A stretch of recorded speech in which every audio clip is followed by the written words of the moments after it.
संसार में एकांत से कोई भी चीज, वस्तु या व्यक्ति अच्छा और बुरा नहीं होता।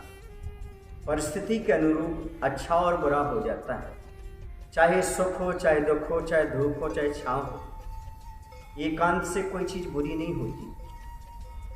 गर्मियों में धूप अच्छी नहीं लगती, लेकिन सर्दियों में वही धूप अच्छी लगने लगती है। जिसे सर्दी हुई हो उससे केला ठीक नहीं, केला का सेवन ठीक नहीं, लेकिन जिसको गर्मी बड़ी हो उससे केले का सेवन फायदेमंद होता है।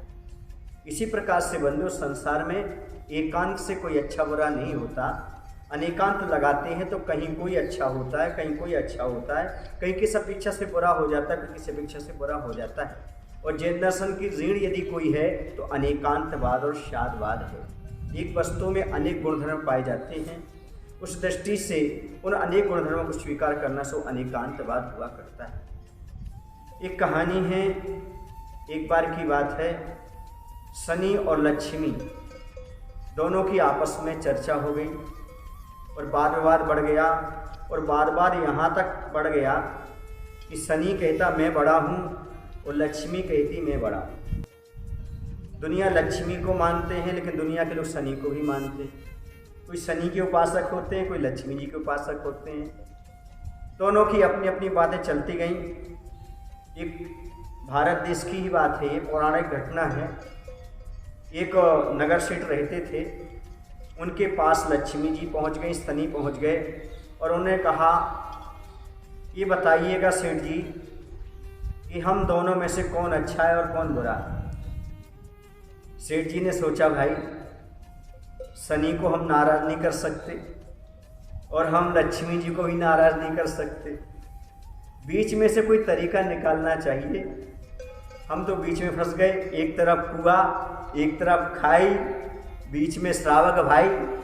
अरे बीच में से निकल जाओ, इसी में है चतुराई। बीच में से जो रास्ता निकाल लेते वो चतुर माने जाते हैं। न किसी को अच्छा कहते, न किसी को बुरा कहते हैं। ये देखिएगा सेठ जी की चतुराई है। जो एकांत बात की ओर बढ़ जाते हैं वो कहीं ना कहीं किसी को अच्छा और किसी को बुरा ठहरा देते हैं, लेकिन जो अनेकांत का सहारा लेते हैं वो किसी भी वस्तु के पहलू के लिए वह अच्छा और बुरा नहीं कहते। जैसे कोई कहता निश्चय अच्छा है, कोई कहता व्यवहार अच्छा है। न व्यवहार अच्छा है ना निश्चय अच्छा है। समय समय पर दोनों अच्छे हैं। जब हम प्रवृत्ति में आते हैं तो व्यवहार अपनाते हैं, और जब हम ध्यान में जाते हैं तो निश्चय को अपनाते हैं। निश्चय की दृष्टि से व्यवहार ही है और व्यवहार की दृष्टि से निश्चय ही है।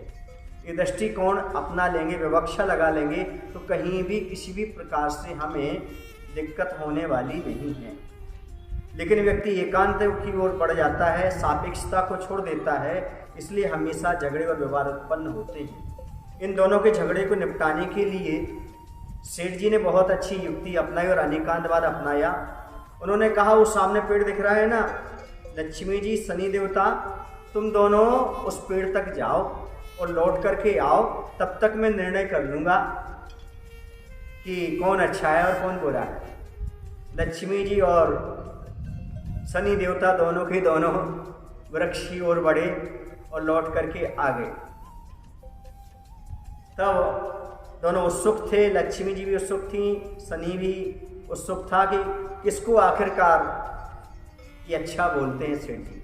सेठ जी ने कहा शनि देवता, जब तुम जा रहे थे ना तब बहुत अच्छे लग रहे थे, और लक्ष्मी जब आ रही थी तब बहुत अच्छी लग रही थी। उसके कहने का अर्थ है शनि जब घर से निकल जाता तब अच्छा रहता है, और लक्ष्मी आ जाती तब अच्छा रहता है। देखिएगा उसने बुरा दोनों को नहीं कहा। आप जाते हुए अच्छे लग रहे हैं और आप आते हुए अच्छे लग रहे हैं। कहने का तात्पर्य है उसने बुरा किसी को नहीं कहा, दोनों को अच्छा कहा। दोनों को बड़ा हर्ष हुआ और दोनों को लगा कि वास्तव में सेठ जी पूरा पर विचार करने वाले हैं। कहने का तात्पर्य है बंधु, संसार में सुख भी है, दुख भी है। दोनों में से कौन अच्छा है और कौन बुरा है, तो कहना चाहता हूँ सब लोग सुख को अच्छा मानते हैं। पर एक बात मैं आपको बता दूँ, यदि संसार में दुख ना होता आदमी सुख की अहमियत भूल गया होता। यदि जीवन में दुख ना होता तो आदमी भगवान को भूल गया होता, अपनों को भूल गया होता, उसके जीवन में कभी वैराग्य नहीं आता। इसलिए दुख की भी अपनी जगह एक अहमियत है। इसलिए सुख और दुख दोनों जीवन के सिक्के के दो पहलू हैं। इस चीज़ को समझने का प्रयास करिएगा। इस कहानी से शिक्षा मिलती है, कभी किसी को बुरा मत कहो, अपेक्षा लगा करके सबकी अच्छाइयाँ देखने का प्रयास करो। बोलो महावीर भगवान की जय। आचार्य विद्यासागर जी।